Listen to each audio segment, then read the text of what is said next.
বেগমগঞ্জ উপজেলা স্বাস্থ্য কমপ্লেক্সের শিশু বিশেষজ্ঞ ডাক্তার জহিরুল ইসলামের ব্যাপারে নিয়মিত অফিস না করে বেতন ভোগ করার অভিযোগ উঠেছে। এছাড়া তার বিরুদ্ধে নানা অনিয়মের অভিযোগ রয়েছে। এতে প্রকৃত চিকিৎসা থেকে বঞ্চিত হচ্ছে রোগীরা। নাটোর থেকে আসছি 8:30 বাজে আসছি, এখনো ডাক্তার আসে নাই। ডাক্তারের ইয়েও দিতে পারি না, এমনি লয়ে রাখছি আর কি। এখনো অসুস্থ বেশি, কান্নাকাটি করে এই আর কি। জহির ইসলামকে আমার বাচ্চাকে দেখাবো, জহির ইসলামকে আমার বাচ্চারা দেখাইতে আসছিলাম। আমার বাচ্চার দাঁতে পুড়ে গেছে, 9টা বাজে আসছি, এখন পর্যন্ত ডাক্তার এখানে আসে নাই। না বলে না, সব সময় দেরি করে আসে। হ্যাঁ আসে আবার, মানে দুপুরে নামাজ পড়তে গেছে। ওই দিন আমি আসছি, নামাজ পড়তে গেছে, আজ দেখা পাই না।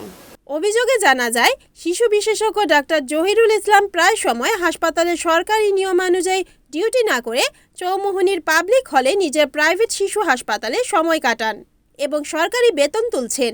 গতকাল বুধবার সকালে আরটিভির জেলা প্রতিনিধি মনির হোসেন বাবু একটি অনুসন্ধানমূলক নিউজ সংগ্রহের জন্য উপজেলা স্বাস্থ্য কমপ্লেক্সে গিয়ে ডাক্তার জহিরুল ইসলামকে না পেয়ে অপেক্ষা করতে থাকেন।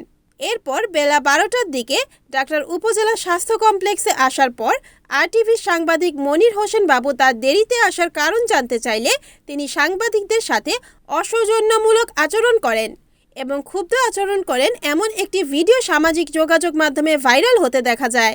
এ বিষয়ে কথা বলতে বৃহস্পতিবার সকালে এনএনটিভি উপজেলা স্বাস্থ্য কমপ্লেক্সে যাওয়ার পর ডাক্তার জহিরুল ইসলামকে পাওয়া যায়নি।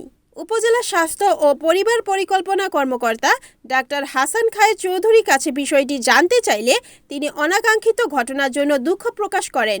অভিযুক্ত ডাক্তার আজ অফিসে না আসার কারণ জানতে চাইলে তিনি জানান, আজ সকাল 6টার দিকে উনি আমাকে ফোন বলে উনি অসুস্থ, 7 দিনের ছুটি চেয়েছিলেন, আমি 1 দিনের ছুটি মঞ্জুর করি।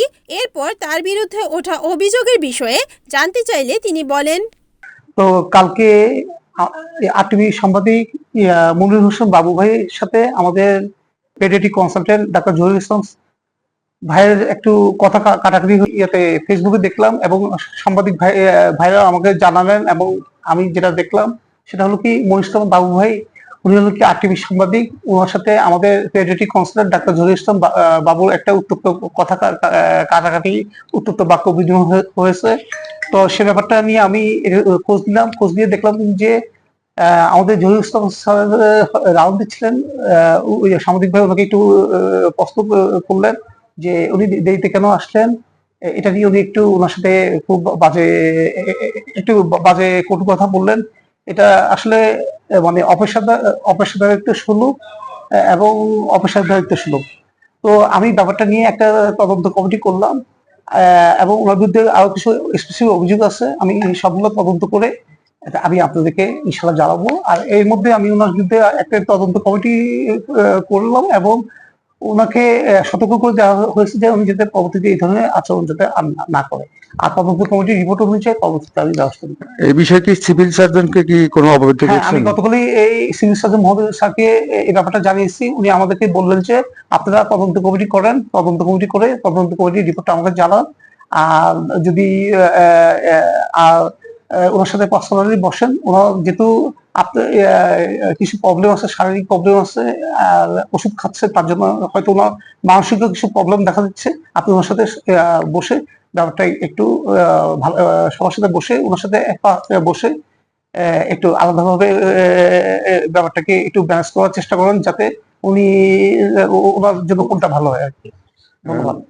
একটি বিষয় হচ্ছে যে আজকে উনি ছুটিতে, কেন ছুটিতে গেছেন এবং কি হঠাৎ করে কি জন্য?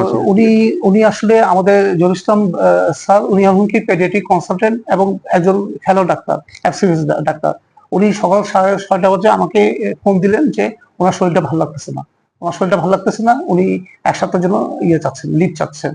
তো আমি বললাম ঠিক আছে, আপনি আগে আজকের দিনটা না আসেন, শরীর যদি ভালো হয় তাহলে শনিবার থেকে আপনি অ্যাপ্লিকেশন দিয়ে দিবেন, এটাই। লিখিতভাবে কোনো না না, দরখাস্ত করে নাই না? লিখিতভাবে উনি এখনো দেননি, তবে ওই মৌখিকভাবে সকালবেলা ফোন দিয়ে জানিয়েছে, তো আমি এটাই বললাম লিখিতভাবে চলে আসবে আর কি, অসুস্থ মানুষ তাই। অভিযুক্ত ডাক্তার জহিরুল ইসলামের বক্তব্যের জন্য মুঠোফোনে ফোন বন্ধ পাওয়া যায়। পরবর্তীতে এনএনটিভি ছুটে যায় তার ব্যক্তিগত চেম্বারে। ওখানে গিয়ে দেখা যায় অসংখ্য রোগীর সিরিয়াল। উনি সুস্থ আছেন এবং রোগী দেখছেন, তবে ক্যামেরার সামনে কোনো কথা বলতে রাজি হয়নি। তার ব্যক্তিগত সহকারী ভিডিও করতে বাধা দেন।